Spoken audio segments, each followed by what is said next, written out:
Boa noite. Boa noite. Quase que nós tivemos que fazer de novo esse boa noite, mas está tolerável, né, Rosa? É uma imensa alegria nossa também voltar a esse lar de estudo, de aprendizado. E aqui, quem sabe nesses breves minutos, encontrar motivos para seguir isso que nos foi dito até agora. Buscar coisas boas, eliminar coisas más. Eu sei que alguns de nós, e isso não vai crítica, mas isso que muitas vezes a gente coloca aqui para vocês vem desses materiais, vem da obra de Kardec, vem da obra subsidiária, que tem não só a narrativa, como a repercussão dos assuntos que aconteceram. A obra de Chico, por exemplo, narra eventualmente casos de várias encarnações em que o indivíduo vem trazendo situações complexas para a sua encarnação, né? Então não é um simples fato de expor assuntos, é um fato de que as narrativas aqui colocadas, elas tendem a trazer para nós motivos de renovação, motivos de modificação. Porque muitos de nós, tenho certeza, que vieram hoje a essa casa com algum tipo de desconforto, algum tipo de desafio ou de dificuldade, procurando a esperança. Só que muitas vezes, meus irmãos, também, quando nós vamos a um pronto-socorro, a um posto de saúde, às vezes o remédio mais eficaz para a nossa dificuldade é o mais amargo, é o mais doído, mas é o necessário.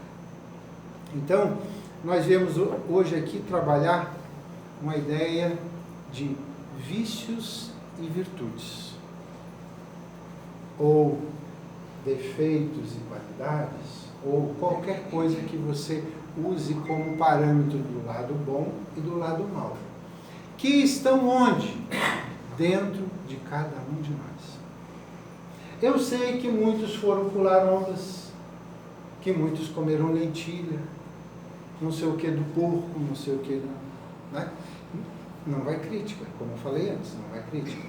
Mas a questão, ela, pela ótica espírita, ela é um pouco mais amadurecida, no sentido de que as ações que eu faço, como o nosso irmão comentou, elas têm repercussão.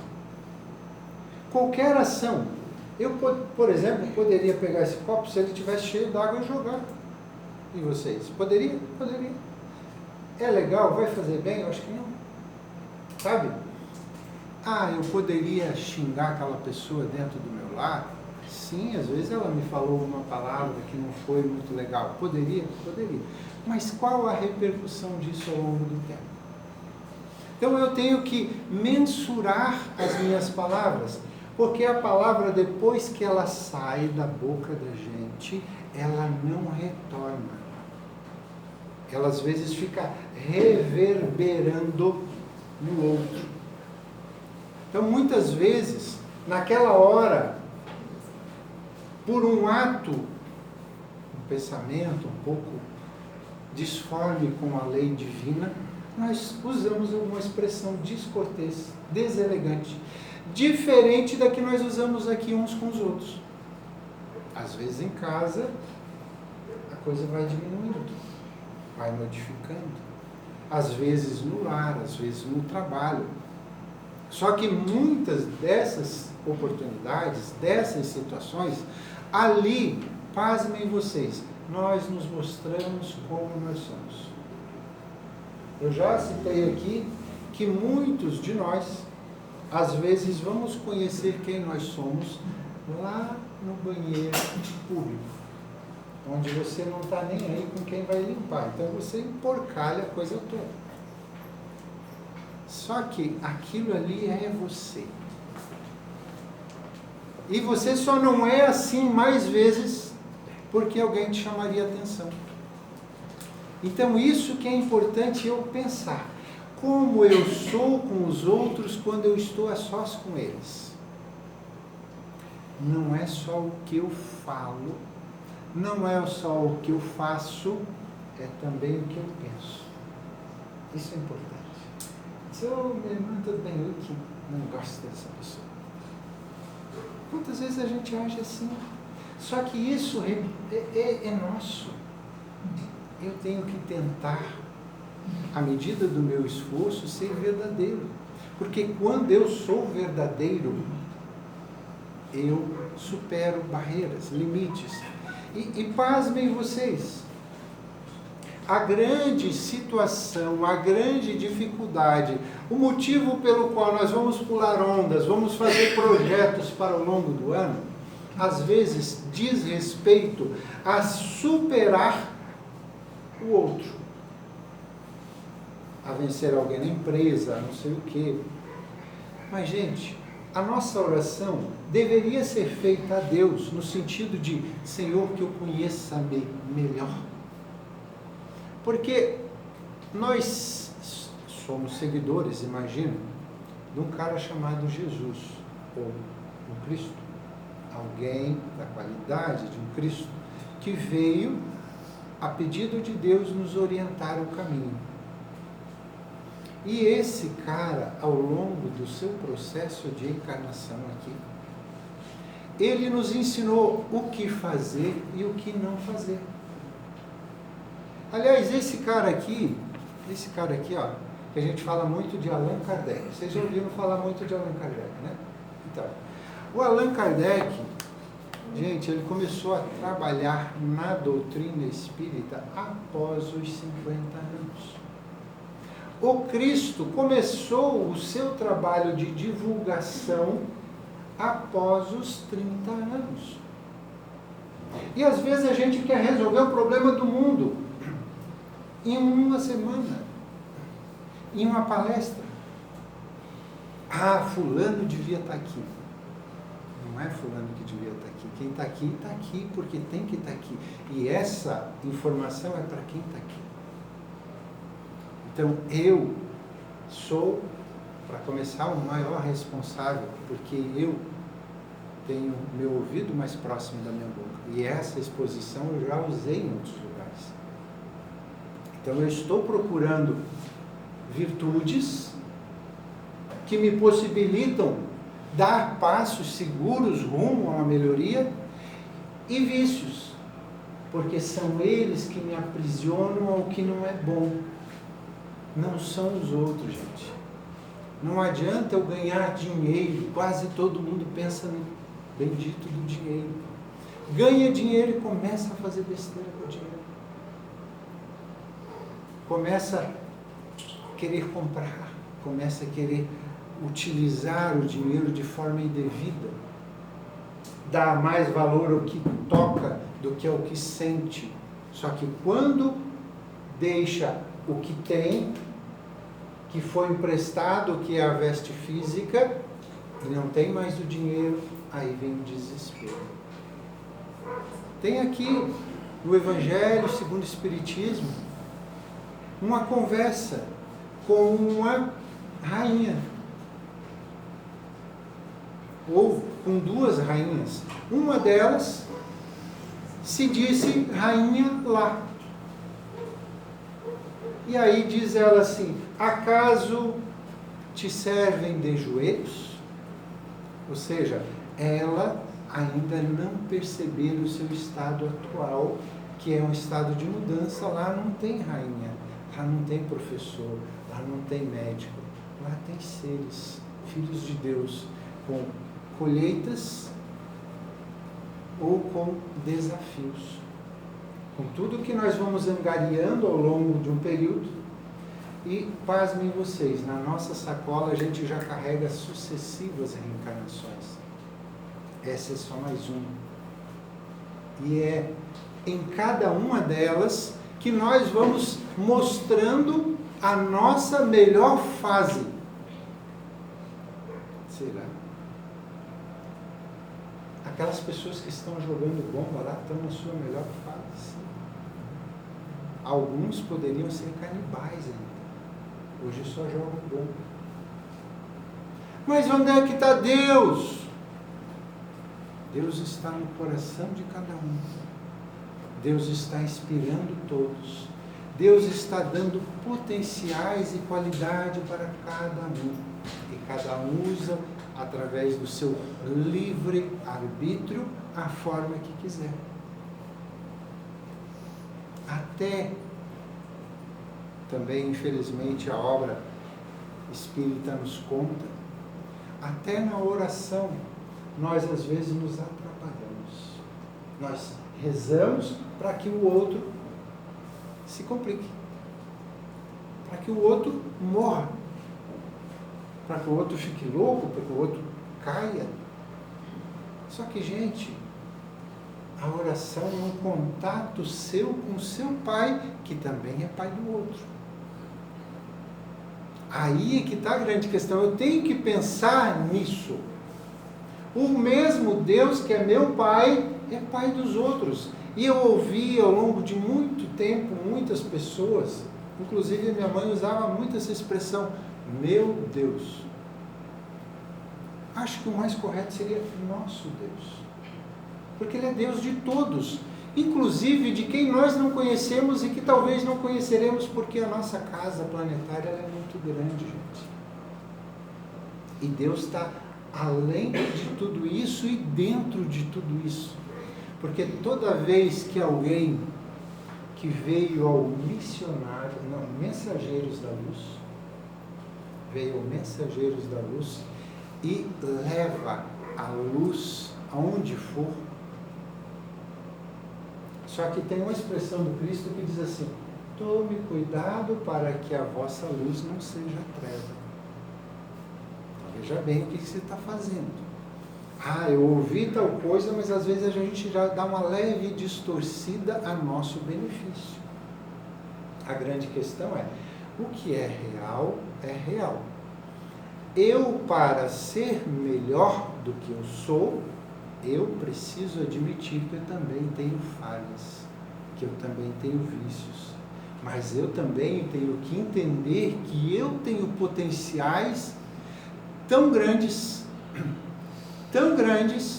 que o Cristo chegou a dizer, vós sois deuses. Podeis fazer tudo o que eu fiz e muito mais. Por quê? Porque eu sou o modelo. O modelo que Deus deu para todos nós, todos os encarnados, os 8 bilhões mais os que estão desencarnados aqui no movimento da Terra, que são cerca de 22, 23, 24 bilhões de seres, todos têm um modelo. O modelo é Jesus, o Cristo. E como tal, teve momentos que ele agiu. Mas ele só agiu no momento certo. Por que ele não começou o seu trabalho aos 20, aos 25, aos 28? Por que só foi aos 30? Porque era no momento exato. Era o momento em que seu primo, João, o Batista, o apresentou. O momento em que o João começou o seu trabalho de disseminação.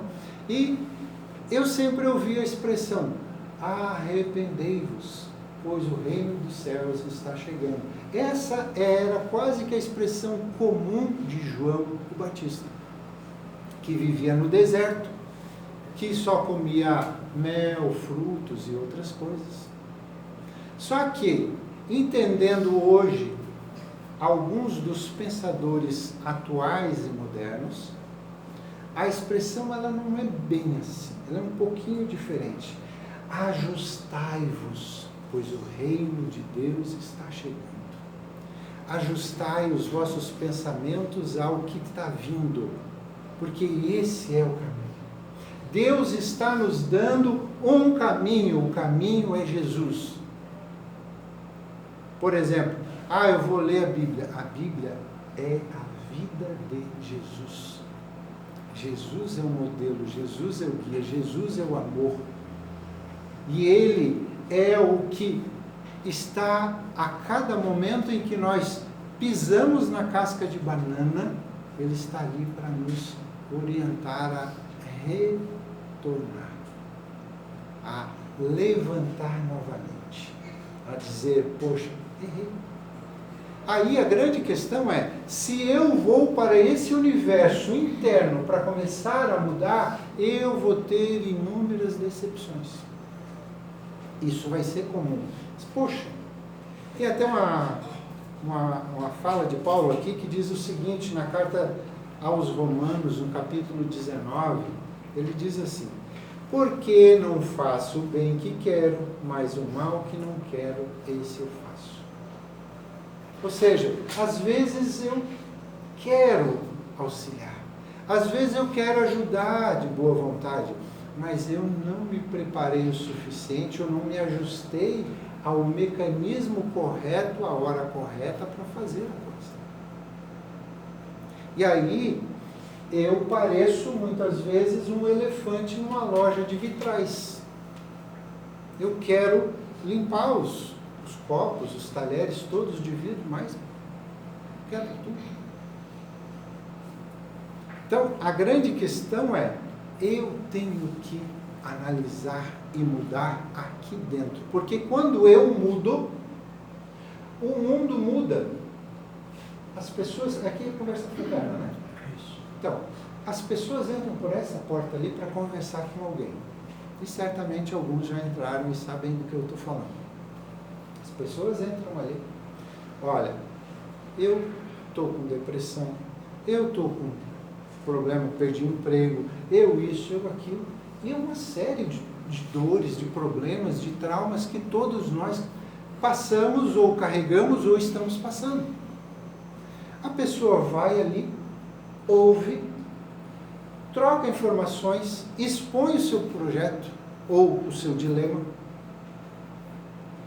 Ela sai dessa porta sem que houvesse mudança alguma. Não houve nenhum cataclisma no céu, não houve nenhuma coisa diferente, mas o que ela ouviu lhe trouxe o quê? Esperança. E com essa esperança, ela sai com um olhar diferente para a mesma coisa. A coisa continua a mesma, mas o meu olhar para aquela coisa é diferente. Então é isso que eu gostaria que nós levássemos hoje para a nossa vida. Um olhar diferente. Porque eu não tenho que brigar com o vizinho, com fulano, com Beltrano, sei lá com quem, gente. Eu tenho que olhar para dentro de mim e ver o que dele repercute em mim. E é isso que me faz mal.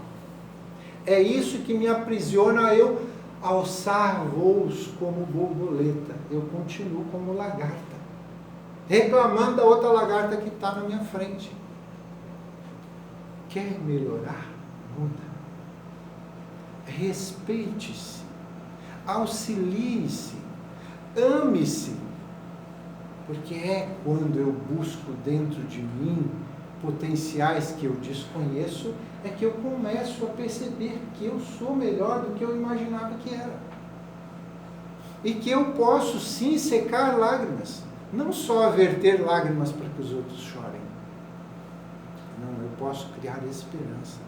Eu posso, por exemplo, chegar em casa hoje e abraçar uma pessoa que não foi legal o dia.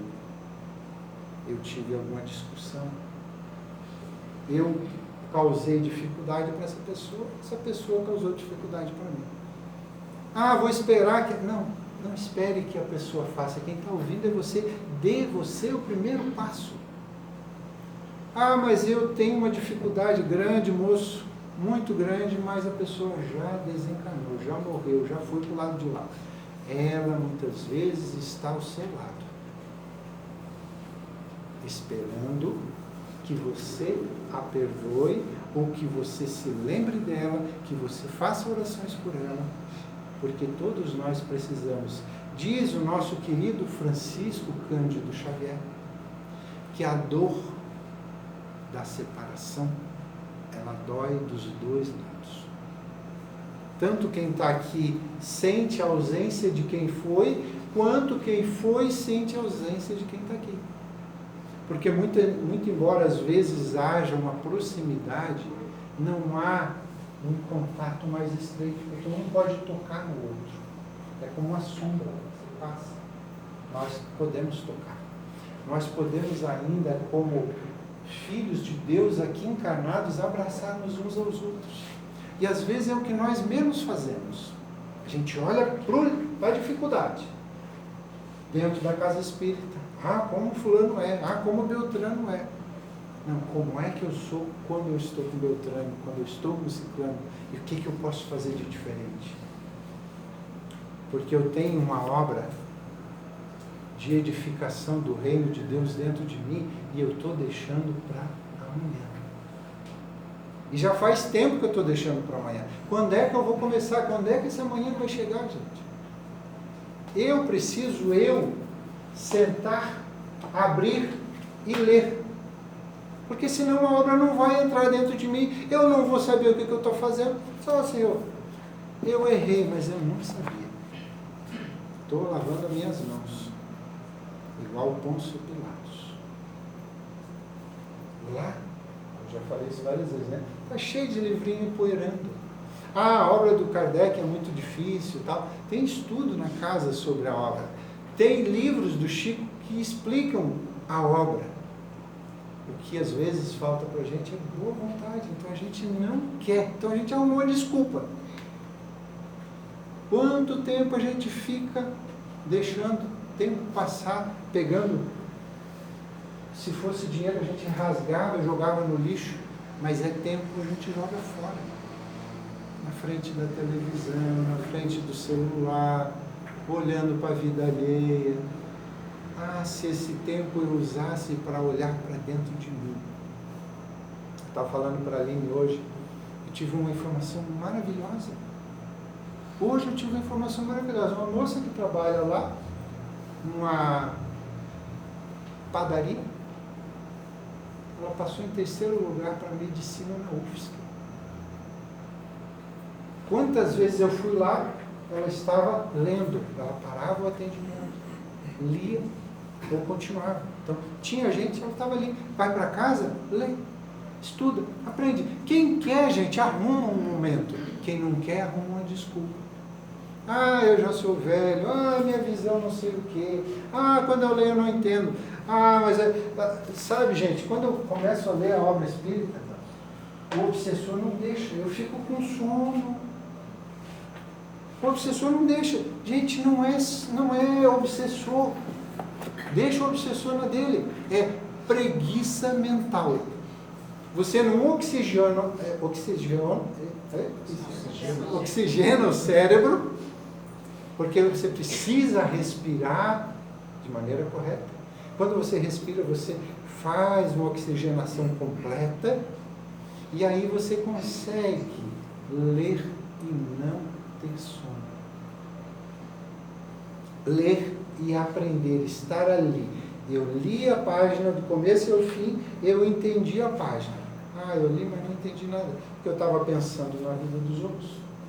Estava querendo saber o que vai acontecer hoje na novela. Se é o homem, será que o jogo de não sei quem vai dar com não sei o quê? Então, nós vamos arrumando desculpas para não fazermos o que nós sabemos que temos que fazer. Como disse certa vez um repórter investigativo a um velho índio lá nos Estados Unidos, aqueles índios apaches lá que moravam lá naqueles estados distantes. O velho índio comentou com ele que ele, ao longo da sua vida, com a sua maturidade, compreendeu que ele carregava consigo 2 lobos. E um deles era feroz, era violento, era grosseiro, era agressivo. O outro era dócil, era manso, era amigo, era carinhoso. E aí ele contou mais uma coisa, que aqueles 2 lobos dentro dele brigavam constantemente, era uma briga constante. E aí o repórter perguntou, mas quem vai vencer essa batalha? O velho índio disse, aquele que eu alimentar. Eu posso alimentar coisa boa, eu posso alimentar coisa má. Eu posso me tornar uma pessoa grosseira, vingativa, ciumenta, agressiva. Eu posso daqui a pouco parar numa penitenciária porque não consegui conviver com as pessoas. Ou eu posso me tornar uma pessoa agradável, sincera, humana, fazer boas leituras, expor os assuntos, ser uma pessoa que quer o bem do outro. Então, as escolhas, gente, elas são nossas. Eu escolho o que eu quero fazer da minha vida. E dessa escolha repercute de alguma maneira na minha vida. Então eu preciso saber que há um norte. Qual que é o norte? Para todos nós. O norte é Jesus. O norte é aquele que veio, viveu, orientou, sofreu agressões, inclusive na hora da sua morte, que nós a encomendamos, que nós o agredimos de tal maneira que ele estava pregado na cruz, e aquele grupo de pessoas, se pudessem, eles destruíam assim de pedacinhos. Mas muitos daqueles que andavam e que estavam ali foram curados por aquele que estava pregado. Só que o estado de demência coletiva era tão grande que eles não conseguiam perceber. E o Cristo, vendo aquela energia espiritual tão doentia, que pressionava para que aquele público fizesse aquilo, ele olha para dentro de si, para ver Deus dentro de si, e disse: Senhor, perdoa-os, eles não sabem o que fazem. Eles estão matando um corpo, mas isso que eles fizeram, por exemplo, com o Cristo, eles plantaram uma ideia inapagável. Eles tentaram zerar. Esse cara vai morrer como o pior, na pior das situações. Era a morte mais vexatória de todas as que vocês imaginarem, era aquela. A pessoa morria nu, não tinha aquelas coisinhas ali cobrindo nada, é nu mesmo. Pregado, depois vinham as consequências daquele estado de decomposição lá em cima. Então, imaginemos, não era legal. E ele sofreu todas as agressões de nós. O que ele fez para sofrer aquilo? Quantas vezes qualquer um de nós faz coisas boas e sofre agressões? Aí se indigna. Mas o Cristo também fez isso. Ele também recebeu pancadas e só trouxe o amor. Porque muitas vezes nós, querendo fazer o bem, fazemos o mal. Querendo plantar o amor, plantamos a discórdia. Tendo aqueles comentários infelizes, em horas inapropriadas. Você viu fulano? Viu Beltrano como é que estava? Olha como é que Ciclano não sei o quê. Então, muitas vezes, nós olhamos para a aparência do outro, já julgamos o outro é ruim, é culpado. Eu preciso, a visão da distorção qualquer, eu preciso diminuir o outro para eu me sentir melhor que ele, para eu me sentir mais forte do que ele, para eu me sentir mais saudável que ele. Olha como fulano é ruim. Eu não, eu sou bom. Eu sou o cara, esse cara sou eu. Então, a grande questão que eu tenho que perceber para a minha encarnação, daqui até o final dela, e eu não sei qual é o final. Eu acho que o Roso tem um caderninho ali que diz quem vai quando, né, Roso? Mas nem ele gostaria, se tivesse, viria o nome dele. Né? Imaginemos se a gente soubesse isso. Então a gente não sabe. Não quero rogar praga, mas pode ser amanhã para qualquer um de nós, gente. Pode ser daqui a 1 ano, 2, 10, 50. E aí? Se o amigo que nos chama para lá, nos chamar, como é que nós estamos?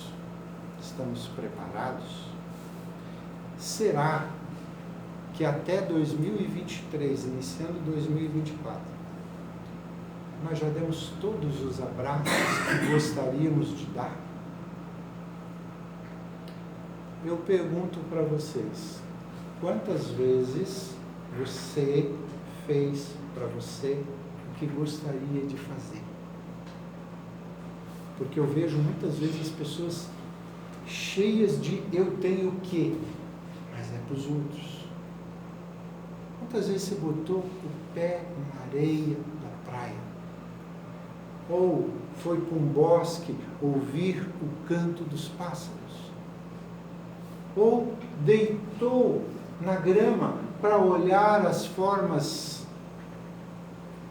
diversas que surgem nas nuvens? Ou para fazer coisa alguma, para estar a sós, você consigo mesmo? Quantas vezes você faz isso? Ai, não dá tempo. Não dá tempo porque nós estamos correndo atrás de o quê? Ah, ser melhor que os outros? Ah, ter mais dinheiro que os outros? Ah, ter um carro novo a cada momento? Nós vivemos da escravidão das coisas, gente. E um celular, você comprou um celular, daqui a um ano surgiu um modelo mais novo, e depois um outro mais novo, uma televisão e um não sei o quê, e você vive atrás dessas coisas e esquece de viver até que daqui a pouco chega alguém e diz assim, vamos? Não tem mais tempo. Já era. Essa encarnação está finda. Quem sabe, na próxima, você vai pensar melhor. Porque a grande questão é, meus irmãos, todos nós que estamos aqui, os encarnados e os desencarnados, que são num número 4 vezes maior, todos nós estamos em aprendizado. Nós que estamos aqui estamos pensando assim, quando eu for para lá, talvez eu faça alguma coisa. E essa quantidade maior diz assim, quando eu encarnar, vou fazer diferente.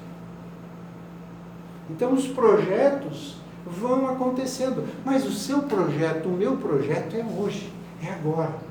Hoje eu posso voltar para casa e abraçar alguém, hoje eu posso perdoar alguém, hoje eu posso tomar a decisão de no final de semana, ou sei lá quando, tirar algumas férias, botar os pés na praia, ler um livro, fazer uma oração, fazer algo diferente do que eu fiz, porque eu preciso estar bem comigo mesmo. Eu não sei se vocês perceberam, até estava falando, né, no nosso evangelho, que há 20 anos atrás eu tinha determinados tipos de pessoas na minha convivência. Hoje praticamente nenhuma delas está próxima de mim. As pessoas à sua volta vão mudando. E não adianta, porque vai ter um momento da bifurcação. Em algum momento, um vai para a direita e outro vai para a esquerda. E não há nada que você possa fazer. Porque essa é a grande situação. Se você ouve o que eu falo, se você começa a ler, se você começa a mudar e ser uma outra pessoa por dentro, você vai começar a perceber que aquilo que te fazia bem, que aquilo que te dava prazer, vai dizer assim, poxa, aqueles amigos, alguns de ocasião, alguns, você começa a olhar para eles, poxa, a conversa deles hoje não está muito legal, não estou me sentindo tão bem assim. Já não tenho tanto prazer em ouvir eles comentar da vida alheia e da risada. É vazio, é sem graça, é sem propósito. Porque quando eu estou rindo dos outros, eu estou abrindo espaço para que alguém ria de mim.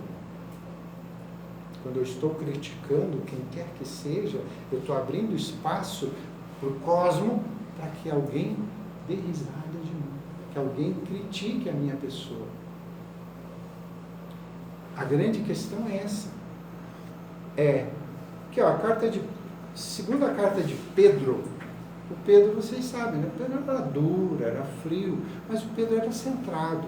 Por isso Cristo o chamou para orientar um determinado grupo religioso, ou de forma talvez moral, alguma coisa parecida.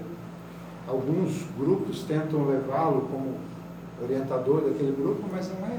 Ele veio orientar após o Cristo, todos aqueles vieram, e todos eles não tinham uma bandeira, uma religião. Qual a religião do Cristo? A religião do Cristo é o amor. É isso que nós estamos convidando. Ninguém aqui, nenhum de nós aqui que fez abertura, fez oração, leitura ou qualquer coisa, está dizendo, venha ser espírita. Não é esse o convite. O convite é, quer ser melhor? Se esforce. quer ser melhor, encontre dentro de você aquilo que Deus colocou e que te faz bem, que você não percebe. Então Pedro diz assim para nós: aplicai toda a diligência em juntar a vossa fé à virtude. A virtude ao conhecimento, ao conhecimento o autodomínio, ao autodomínio a perseverança a piedade ao amor fraterno, e o amor fraterno à caridade. Ou seja, à medida que você vai, chega um determinado momento que você não consegue ficar de braços cruzados vendo o sofrimento do outro. Não dá. Simplesmente você não consegue mais, porque você já percebeu o outro remexendo a lata do lixo para encontrar o que comer.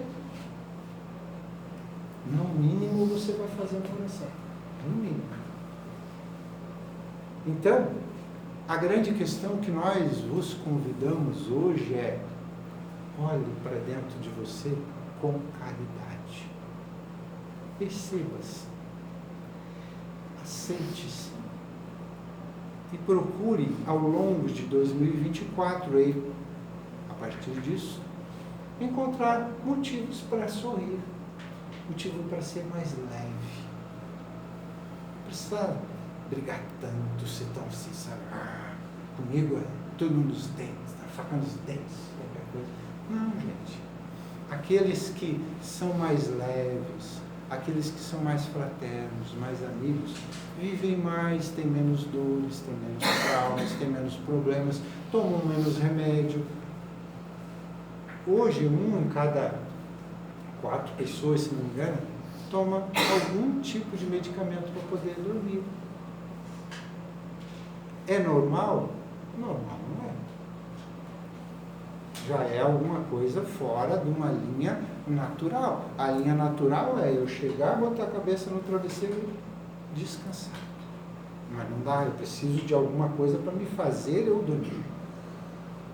Então, o grande convite de Jesus para a sua vida, para a minha vida ou para a nossa vida é: seja feliz. Use o seu tempo para o bem. Não distribua dificuldades para os demais. Seja leve, seja feliz e tenha paz. Muita paz. Muito obrigado.